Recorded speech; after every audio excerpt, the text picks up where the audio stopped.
On Mother's Day, my son gave me a card that said, "Thanks for the genetics." So I gave the land he was hoping to inherit to his stepbrother. Mother, what do you think about drafting your will today, since everyone's here and the lawyers already arrived? That was the first thing Charles said once the candles were blown out. No toast, no embrace, no warm memory shared. Just that. The room fell quiet. The decorations were still fluttering, silver and purple streamers draped across the mantel. I could smell lemon cake and champagne. A tripod had been discreetly set up in the corner, its little red light blinking. "Just for memories," they said. I looked at Charles, my firstborn, my boy who used to beg me to sing lullabies on stormy nights. He was now a man in a tailored navy suit, standing like a prosecutor, not a son. I answered gently, "I have not thought about that yet, sweetheart. I am still in good health." He sneered, picked up his wine glass, stared at me through it for a second, and then, crash. The glass shattered on the tile floor, wine splattering across the edge of the white tablecloth, like blood on linen. "Mama, still alive for what?" he snapped. "To hold on to the land till it swallows you? Or to let that adopted little bastard laugh when he gets it all?" The silence in the room grew heavy. Linda, his wife, sat stone-faced. The lawyer looked down at his papers. The live stream kept recording. I saw the reflection of my own face in the dark eye of the camera. I did not flinch. I did not speak. But I looked. I looked into that camera like it was my own judgment day, and I had come prepared. And that is when I will tell you, this moment was not the beginning. It was simply the explosion, the match to a fuse that had been burning for years, decades. Since the moment I told the first lie to protect the son, I could not stop loving. If you feel justice deserves celebration, smash that hype button. Let us keep stories like this alive, echoing far, far away. Your support helps us bring understanding and love to those who deserve it. Thank you so much. Keep listening. Because now, I will take you back. Not to the birthday, not to the glass on the floor, but to a Tuesday morning 41 years ago, when Charles came into my kitchen wearing a silk tie and a desperate smile. He had come home from college with news. He had fallen in love. "Her name is Linda," he said, setting a picture on the counter. "She is from a different world, Mom. You'll like her." The photo showed a young woman with hair like honey and a smile that said she had never been told no. I knew women like that. I had never been one of them. "She's ambitious," he continued. "Her family owns property near the coast. They expect a future." I raised an eyebrow. "A future?" "They want to know I will have land, stability. That I am serious." I turned off the stove and looked him in the eyes. "Charles, this land is not part of a marriage proposal. It is our home." He smiled, but it did not reach his eyes. "They just want a verbal agreement, nothing legal. Just that you'll pass the land to me when the time comes." I said no. 2 weeks later, he brought Linda to meet me. She was dressed like she had just stepped out of a catalog, pearl earrings, manicured hands, not a single hair out of place. She called me ma'am and handed me a bottle of wine. "We believe in building futures," she said, "and land is a foundation." I looked down at the wine in my hands. It felt heavy. It felt like bait. They married that fall. I gave them my blessing, not my deed. I thought that was the end of it. It was not. Linda never stopped circling the land. At every holiday, there was a suggestion, a comment. "We could build a guest house here," or "This property would double in value if we had it appraised properly." I always answered the same: "It is not for sale." Charles stopped visiting alone. He came only with Linda, and eventually, only to ask. Then came the day I failed myself, the first lie. 15 years ago, Charles came to me in a panic. He had lost his job. He was drowning in debt. Linda was threatening to leave. The kids were in private school. "Just help us until the new year," he pleaded. "Just this once." I had just sold a piece of the North Acre, 10 acres, nothing more, for a hospital project. I had cash. I gave it to him. But when Matthew asked, Matthew, my adopted son, the quiet one who never asked for anything, I lied. I told him the money was for medical expenses. That lie carved a crack in the family that never healed. Charles and Linda saw the money not as help, but as proof that I could be worn down, that eventually the land would be theirs. But what they did not know, what only the county clerk and Matthew knew, was that I had changed the deed 5 years prior. Half of it was now Matthew. I had done it quietly, without ceremony, because he had earned it. He had mowed the lawn every week, fixed the roof, sat with me during long winters, Never once asked for a dime, just gave. And Charles? Charles gave me ultimatums, until my 80th birthday. That is when he set the trap, invited everyone, streamed it live, said it was a celebration, but hired a lawyer, set out the papers, expected me to sign. And when I refused, when I simply said I was not ready, he broke the glass and tried to break me. But I had already made peace. I stood up, I looked into the lens, and I said just one thing: you forget I am still alive. Then I walked out of my own birthday party, past my own son, past the lawyer, past Linda and her pearls and her plans. I walked out, and I did not look back. The year was 1976. The air smelled of rust and lilacs that spring, and I was 37, newly divorced, pregnant, and scared out of my skin. My husband had left the day after Valentine, said he was tired of being a family man, walked out with his shirts and his books and not much else, except the name he left behind on Charles's birth certificate. Charles was 10, sensitive boy, too smart for his own good. He watched me closely that year, every movement, every silence, like he was trying to solve me before I changed into someone he would not recognize. He was terrified I would fall in love again. One night, as I sat on the edge of his bed rubbing his back, he whispered, "You won't get a new husband, right? You won't let someone replace Dad?" I did not answer right away. My hand froze mid-circle on his little spine. I wanted to tell him that no man alive could replace what I had lost or what I had survived, but children do not understand grief the way grown women do. So I said, "No, sweetheart, I won't." And that was true. But then he asked, "And the baby? Will he be my real brother?" That is when I lied. I said, "He is not from me and Dad. He is a little baby who lost his mama." And I said, "I would be his mama now, so you'll be his big brother." Charles's eyes softened. "So you chose him?" I nodded. "I chose him because he needed love, just like I choose to love you every day." He smiled. And just like that, the seed was planted. A seed of love, yes, but wrapped in a lie meant to shield a boy from pain. That lie grew quietly, like ivy. I named the baby Daniel. Dan, for short. He was born in July, with quiet brown eyes and a calmness I did not know babies could have. He rarely cried. Even as a toddler, he would sit beside me while I shelled peas or folded laundry, content just to be near. When Charles ran wild in the fields, Dan followed, but always at a distance, never quite leading, never quite catching up. He was the shadow, the second thought, not because I loved him less, but because I loved them both too much in different ways. Charles was the hurricane, Dan was the still pond, and I was a mother trying to be the sky for both. I raised them together in that old house, with its squeaky screen door and front porch swing that tilted to the right. I made their lunches, I patched their jeans, I attended every parent-teacher conference. I stayed up sewing costumes for the school play. But I never corrected the lie. I let Charles grow up thinking Dan was adopted, and I let Dan grow up believing he was. He never asked for the truth, but I saw it in his eyes, especially when he started school, and teachers would pause when they saw his last name on the roll. "You're Natalie's boy?" they would ask, surprised. He would nod, then glance at me across the hallway, as if to make sure he still was. I never stopped loving him, but I realize now, I failed him. By trying to protect Charles, I built a quiet prison for Dan, because no matter how kind he was, how helpful, how gentle, he always walked one step behind his older brother, and Charles made sure it stayed that way. At birthdays, Charles always got the first slice. At Christmas, he opened the big box. Dan never complained. He watched and waited, and said thank you. That boy knew how to vanish in plain sight. By the time they were teens, the lines were drawn. Charles was the real son. Dan was the guest who never left. But what no one knew, not even Dan, was that he was mine, fully mine. The child I had carried, the child I had nursed, the child I had named while staring at the ceiling of a dim hospital room, afraid to bring him into a world that had already failed one family. His father had been a mistake, a brief chapter I never reread.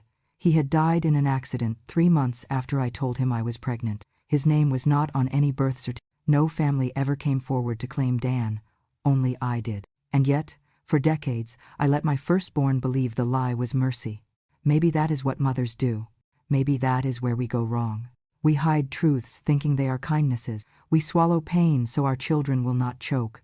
We stitch silence into the hems of our lives because we think that is what strength looks like. But silence has a cost. For Charles, it meant growing up with entitlement, thinking the land, the house, the legacy, all of it, was his by birthright. For Dan, it meant growing up with shame, with questions he dared not voice, with a place in the family that felt borrowed. And for me, it meant carrying the weight of a lie so heavy, it bent my spine long before age ever did. There were moments when I almost told them. When Dan brought me tea after my surgery and said, "I wish I had your patience." When Charles rolled his eyes and said, "Dan should be grateful." We took him in. When I saw the way Dan smiled at baby pictures of Charles, but had none of his own framed, but I stayed silent. I thought I was protecting peace. Instead, I was feeding a quiet war that would one day break our home apart. So if you are listening now, if you have ever kept a truth locked behind your ribs because you thought it would save someone, you are not alone.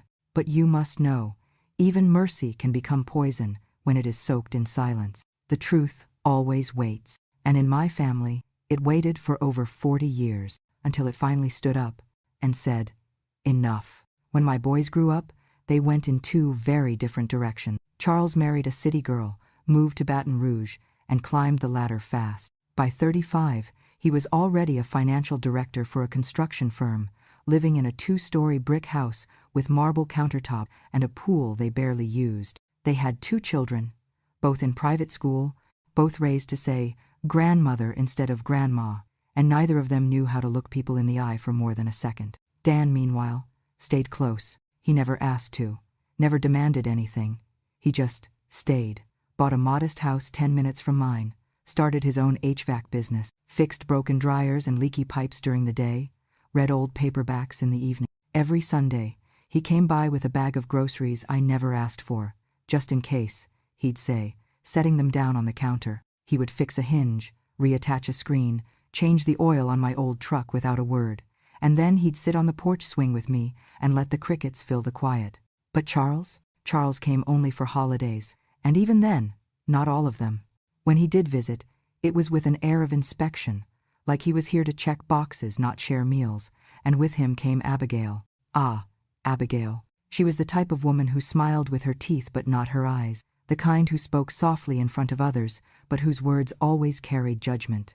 "Mom," she said once, pulling her coat tighter as she stood in my kitchen, "you really should not wear those aprons. They make you look like a cleaning lady." I smiled and said, "Well, I do clean, and I am a lady." She did not laugh. Another time, she wrinkled her nose and said, "You still ride that bike to the market?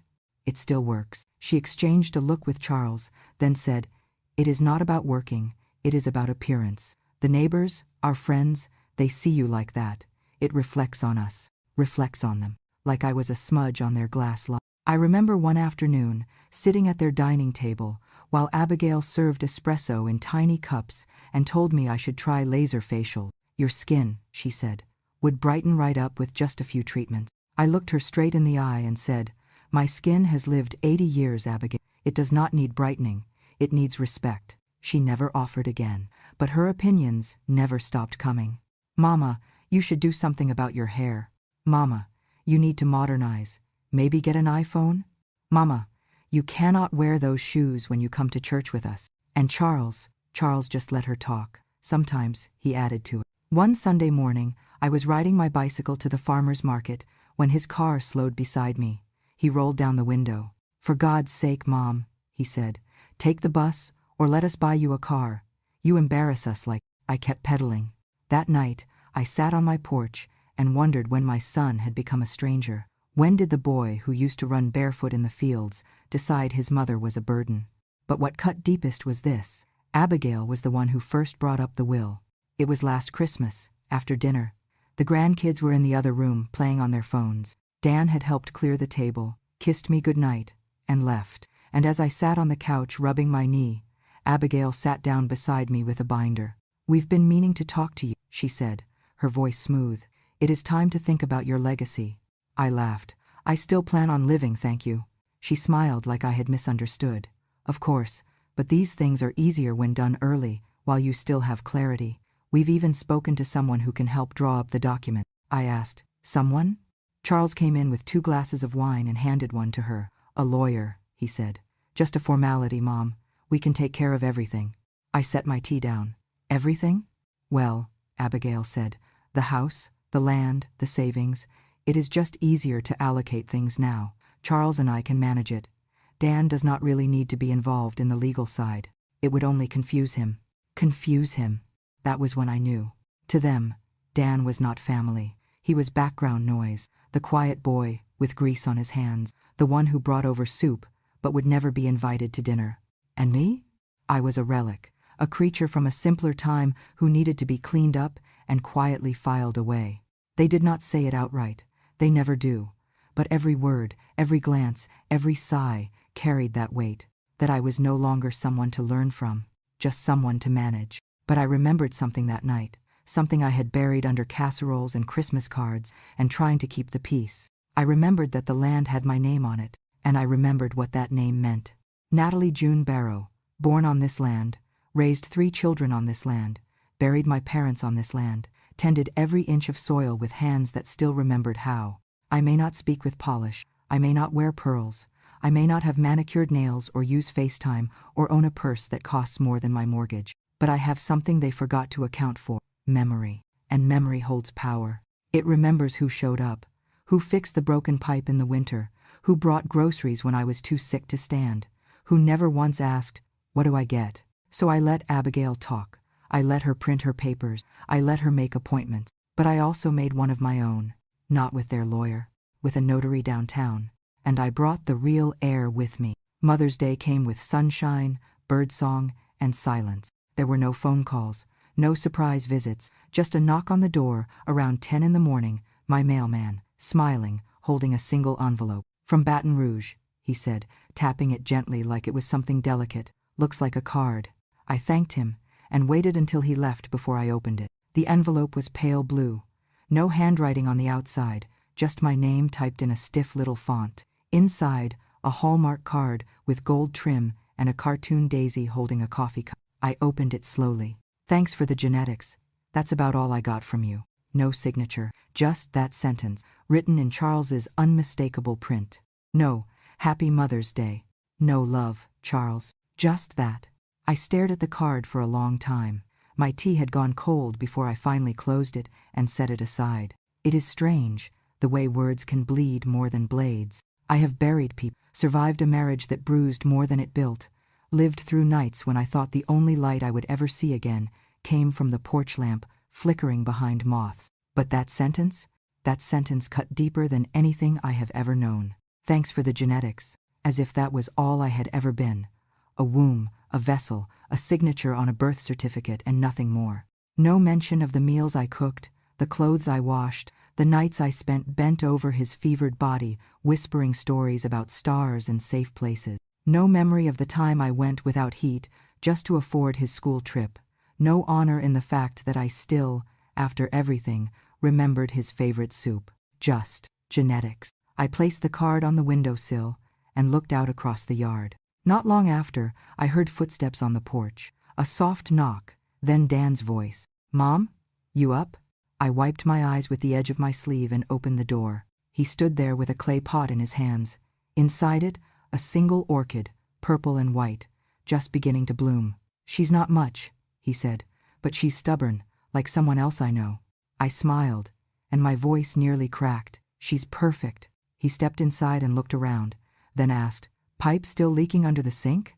"It started again last night." He went to work without another word, wrenched it loose, resealed the joint, tightened every bolt. I made him coffee while he worked. He did not ask for anything in return. He never did. After he left, I sat with the orchid on the table and the card on the windowsill, one giving life, the other taking it. That is when I stood up. I walked to my bedroom and opened the old wardrobe. Behind the coats, behind the worn blankets, was the safe. I had not touched it in months. The code still came easy, my parents' wedding date. Inside were the papers, receipts, birth certificate, bonds, one photograph of my boys when they were small, both grinning in mud-soaked boots, and the will. I pulled it out and set it on the desk. 5 years ago, I had written it with a lawyer who looked me in the eye and said, "Are you sure you want this clause?" I had nodded. He said, "It is unusual, but legal." I said, "Good. Make it clear." And there it was, in black and white, right beneath the list of named beneficiaries. Any child of mine who uses coercion, intimidation, violence, or verbal abuse toward me concerning matters of inheritance shall forfeit all rights to any part of the estate, immediately and irrevocably. It was not bitterness that led me to write those words. It was protection. For myself, for my peace, for the part of me that knew what it felt like to be treated like a vault instead of a mother. Charles had forgotten that clause. He had forgotten many things. He forgot the Christmas I walked through a snowstorm to buy him the last toy robot on the shelf. He forgot the letter I wrote to get him into college when we could not afford the application fee. He forgot the nights I sewed his costume for the school play because he was too embarrassed to wear one made from paper. But I had not forgotten, and now, on this quiet Mother's Day, with his cold little card sitting in the windowsill and Dan's orchid blooming in the sun, I remembered exactly what love was supposed to feel like and what it was not. Love does not belittle. Love does not measure your worth by your estate. Love does not arrive in a pre-typed envelope with sarcasm as its stamp. I read the clause again, slowly, carefully. Then I folded the will back into its folder and returned it to the safe. I locked it with a calm hand. I sat back in my chair and watched the light fall across the orchid, and I whispered, not to anyone, but just to myself, just loud enough for memory to hear, "Thank you, Dan." Not for the pipe, not for the flower, but for still seeing me, when the rest of them only saw what they could take. It was supposed to be a celebration. My 80th birthday, or at least, that is what they called it. "A milestone, Mama," Charles had said over the phone, voice warm with fake cheer. "You only turn 80 once, let us make it special." Abigail followed up 2 days later with an invitation printed in gold letters and sealed in wax, like we were royalty. "An intimate gathering of family and a few close friends," it said. "Come dressed for joy." I wore my favorite blue dress, the one Dan once complimented when I wore it to church. Simple, soft, no frills. My hair was pinned back. My pearls were fake, but clean. I arrived 5 minutes early, carrying a small bottle of plum wine as a gift for the host, even though the host was supposedly me. Their house smelled like rosemary and polish. Classical music drifted in from the living room. Everything was perfect, too perfect. Abigail greeted me at the door with a hug so stiff, I could feel the fabric of her blouse wrinkle between us. "You look radiant," she said through her teeth. "Come in, everyone's waiting." Dan had not come yet, said he had a client emergency and would swing by after. The guests were mostly their friends, people I barely knew but had apparently been told to call me Mama Natalie. They complimented my dress, my hair, my graceful aging. Someone handed me champagne, someone else handed me a microphone. Abigail appeared with a cake that said, "Family Legacy" in swirly white frosting, and Charles stepped forward with a man I did not recognize. "This," he said, placing a firm hand on the stranger's back, "is Paul. He's a longtime friend of mine, and a lawyer." I turned. The man smiled, thin lips, paper-pale skin. He extended his hand. "Pleasure to meet you, Mrs. Barrow. Charles has told me so much about you." I took his hand out of habit. It was cold and dry. Charles gestured toward the camera set up in the corner of the room. "We're recording, by the way. Just a little family footage. Keepsakes for the kids." I looked at the red blinking light. That camera had been running since I walked through the door. No one had asked if I wanted to be filmed. No one asked anything at all. We moved into the dining room. Wine was poured. The air turned thick. The laughter felt staged. Abigail kept placing her hand gently on my back, guiding me, as if I were a child lost in a store. "Sit here," she said, pointing to the seat at the head of the table. "Best seat in the house." Once we were all seated, Charles stood, raised his glass, and said, "To our mother, who gave us life, gave us strength, and will soon give us clarity." A few confused chuckles from the guests, the kind of laugh you give when you do not understand, but want to belong. I stayed quiet. Then came the document. Paul, the lawyer, this so-called longtime friend, placed a folder on the table in front of me. "Mrs. Barrow," he said smoothly, "we thought this would be a good time to take care of some practical matters. Just a simple will. Nothing binding today unless you're comfortable." Abigail slid a pen across the table. Charles said, "It is just smart, Mama. While everyone's here, it saves us confusion later." I looked down at the folder. My name was on the first page, typed neatly. I looked up at the camera again, still blinking, still recording. I glanced at Abigail. Her smile tightened. Then, I looked at Charles. "Is this why you gathered all these people?" I asked. He smiled. "You always said family was everything." I did not mean it as a threat. His face changed, just for a second, just long enough for the warmth to flicker out. Mama, he said flatly, do you want to leave us with a mess? I placed the pen down. I have not decided anything yet, and I will not be rushed. Abigail leaned in. No one's rushing you. We just thought it'd be nice. A legacy. A moment to remember. I stood up slowly. Then remember this. I am still alive, and I will not be bullied into a signature. The room went silent. Then Charles picked up his wine glass and slammed it onto the table. It shattered. Jesus Christ, Mom. You live forever, but all you do is prolong the drama. Gasps around the room. A few people stood. Someone grabbed a napkin. I did not move. I stared at my son. This man with the graying temples, the expensive suit, the practiced voice, and the eyes of a boy who had forgotten how to feel shame. He met my gaze, jaw tight. Mama, every year you cling to that land, to that house, to that old name. It just drags everything out. You think it is noble, but it is pathetic. Abigail touched his arm. Charles, maybe not now. He shook her off. I turned to the camera. It blinked. It caught everything, every word. I did not say a thing, not a single word. I just looked into it, held my face still. Let my silence speak for itself, because there is power in restraint. There is power in letting the world see you, not raging, not begging, but remembering. Let them rewind the footage one day.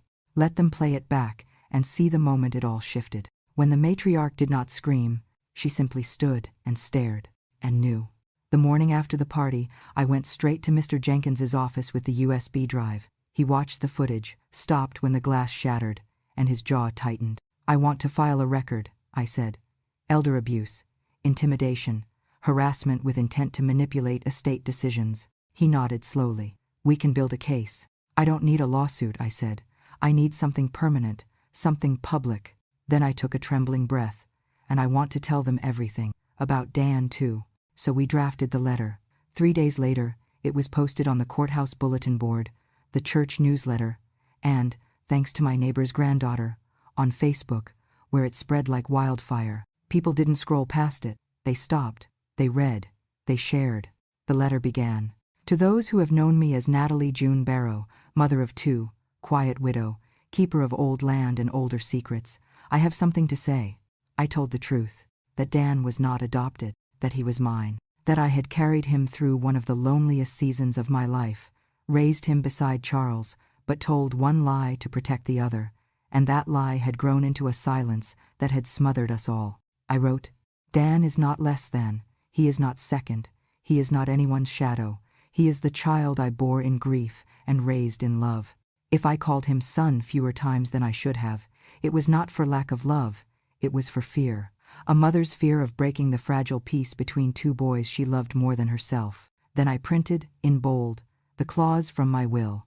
Any child who uses coercion, intimidation, violence, or verbal abuse toward me concerning matters of inheritance shall forfeit all rights to my estate, immediately and irrevocably. And finally, I ended with, I may not speak like you, I may not dress like you, but I have memory, and memory is louder than money. The internet did what it does best. Within 24 hours, my name was trending in a Facebook group for Southern women over 50. Local blogs picked it up. People called me brave, wise, said they cried reading it. But not everyone was moved by sympathy. For Charles, the letter landed like a blade. He had believed for decades that Dan was the outsider, the adopted one, the one who should be grateful. Seeing in black and white that Dan was my real son and legal heir cracked something deep inside him. He did not issue a statement. He did not come to my house. Charles had never raised a hand to anyone before, but I had seen the way his jaw tightened when he didn't get his way. The rage was always there, waiting. He went for Dan. That night Dan came to my door, pale-faced, holding his phone like a lifeline. Mom, he said quietly. Charles came to find me. He had waited for Dan outside his workshop. As Dan stepped out, Charles stepped forward like a shadow. His voice was cold, hissing with rage. You think you can steal everything? You know that land ain't yours. Give it up, or I'll make sure that old woman doesn't live long enough to sign another paper. Dan said nothing in the moment, but he had tapped record as soon as Charles approached. This time, he was not going to stay silent. The next morning, our lawyer submitted the audio file to the sheriff's office. The same courthouse where Charles had planned to sue me now heard his own voice played back over the speakers, sharp, unmistakable. "I'll make sure that old woman doesn't live long enough." 1 week later, Charles was arrested and charged with attempted murder. They cuffed him on the courthouse steps, the same ground where he thought he would take everything. And for the first time in 40 years, the silence that had hung over our family broke, not with a scream, but with justice. I had sworn I would never step into a courtroom again. Not after my divorce. Not after watching my life get divided on a judge's desk like a pie cooling on a windowsill. But at 80 years old, there I was, walking through the courthouse doors under the harsh glow of fluorescent lights. Reporters waited outside. My name was on the docket again. Except this time, the case wasn't mine. It was his. Charles Barrow, arrested the previous week for attempted murder, sat at the defense table in an orange jumpsuit. The man who once wore tailored navy suits now looked small, his hands chained, his jaw clenched. Dan sat beside me in the gallery, calloused hands folded, eyes steady.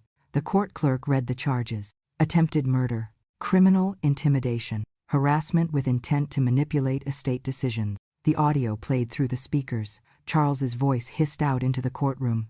"You think you can steal everything? You know that land ain't yours. Give it up, or I'll make sure that old woman doesn't live long enough to sign another paper." No one spoke. Even the judge's pen froze mid-note. For a moment, Charles looked at me, his face, so familiar, so changed, twisted not in shame but in disbelief, like the world had betrayed him, not the other way around. I rose slowly, hands shaking. "Your Honor," I said, my voice low but clear, "I am not here for vengeance. I am here because I spent a lifetime raising a son who thought love meant ownership. I will not be silent anymore." The prosecutor laid out the rest. Years of threats, financial manipulation, the live stream footage, the will clause, the Facebook letter, the recorded threat to Dan. Charles's lawyer tried to paint him as a desperate man pushed to the edge. But desperation is not a defense. The judge's ruling was swift. Charles would be remanded to custody pending trial on the felony charges. The civil case he had filed against me was dismissed entirely. Then came the part no one expected. The court recognized my will as valid and enforceable. Dan was declared the sole heir and caretaker of the property. Charles forfeited all claims, immediately and irrevocably. Gasps filled the room. Abigail, sitting 2 rows behind, put her face in her hands. Charles stood, chains clinking.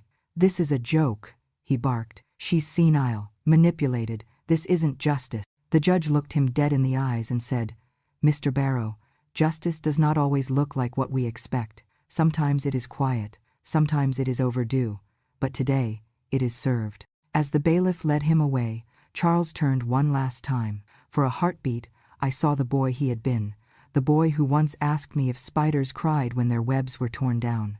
Then he was gone, swallowed by the courthouse doors. Reporters met me on the steps outside. Cameras flashed. A young woman with a notepad asked, "Mrs. Barrow, did you expect to win?" I said, "No." Then I smiled. But I expected to be heard. And I was. That evening, headlines bloomed across the state. 80-year-old mother outsmarts son in inheritance battle, with a clever will and a recording. Louisiana grandma wins case after son threatens attempted murder. She wrote her will in silence and spoke loud enough for the world to listen. Dan brought dinner that night, fried chicken and green beans with bacon. He said nothing for the first 20 minutes, just sat across from me, watching the steam rise from my plate. Then he finally asked, "Was it worth it?" I set down my fork. "Yes," I said, "because now no one else tells my story. I do." We ate the rest of the meal in peace. Later that night, I stepped out onto the porch. The stars were out. The fields were quiet. The land was still mine. Legally, yes, but also emotionally, spiritually. It had weathered decades of struggle, birth, death, betrayal, rebuilding, and now, for the first time, it was safe. I closed my eyes and breathed in deep, because after a lifetime of bending, I had finally stood. And this time, I did not stand alone. The house looked tired when we pulled into the driveway. Paint peeling on the back fence, one shutter is missing. The flower beds are full of weeds, but it was still standing, still mine. Dan helped me out of the truck. He had taken the week off to move me back in, said Baton Rouge could keep its chaos.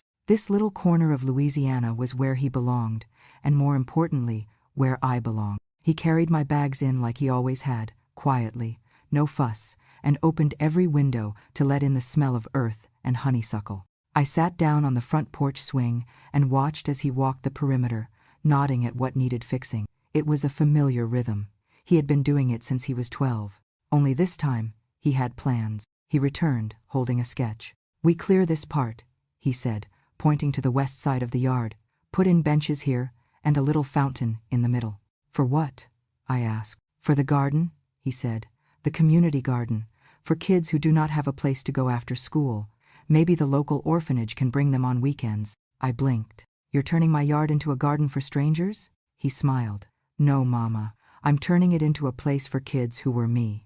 That stopped me. I looked at him, really looked at him, not as the quiet boy trailing his brother, not as the man who fixed what others broke, but as someone who had taken pain and planted something beautiful in it. "You'll need a name for it," I said, voice soft. He pulled a small wooden sign from behind his back, hand-carved, just like the ones his grandpa used to make. It said, "Mother's Garden," for the woman who was rejected but never retreated. I covered my mouth with my hand. We put the sign up the following Sunday. The church came. The neighbors came. Even the mayor came and offered to fund a small greenhouse. Donations poured in, soil, seeds, even old books for a tiny outdoor reading nook. Dan oversaw it all, sleeves rolled up, always with dirt under his nails and kindness in his eyes. And as the garden grew, so did the stories. Stories of what had happened, of what Charles and Abigail had tried to do, of the hearing, the video, the letter. They lost clients, lost friends, lost standing. The whispers became cold shoulders. The invitations dried up. They moved within 2 months, out of Baton Rouge entirely. No one saw them off. No one asked where they went. Justice does not always need applause. Sometimes it just needs silence where there once was power. As for me, I stayed. I stayed and watched children plant their first strawberries. I stayed and watched teenagers rake leaves they had not scattered. I stayed and watched a little girl cry when her sunflower bent over, and Dan knelt beside her, gently tying it back up with string. And I stayed because this land, my land, had finally bloomed with the kind of love I had always hoped to leave behind. One afternoon, long after the last child had gone home, I sat on the porch with Dan. The sun was low, gold pouring through the oak trees like honey. The scent of lavender and soil was thick in the air. He handed me a glass of sweet tea. We rocked in silence for a while. Then I said it. "Dan." He turned toward me. "I know I've never called you my blood, never told you what you really were to me." He smiled gently. "You don't need to." "No," I said. "But I want to." I took his hand, calloused and warm.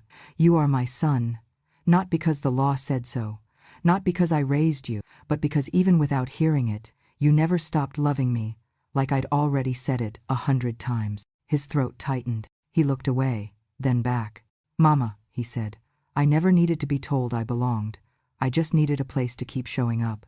We sat there, 2 souls who had finally stopped circling the truth and now rested inside it. He leaned over and hugged me. For the first time, I let myself lean back. The sun dipped low behind the magnolia tree. The garden glowed in the light. Lilac, marigold, rosemary. The wind from the Louisiana marsh swept through the yard, soft and steady, like a whisper from another life.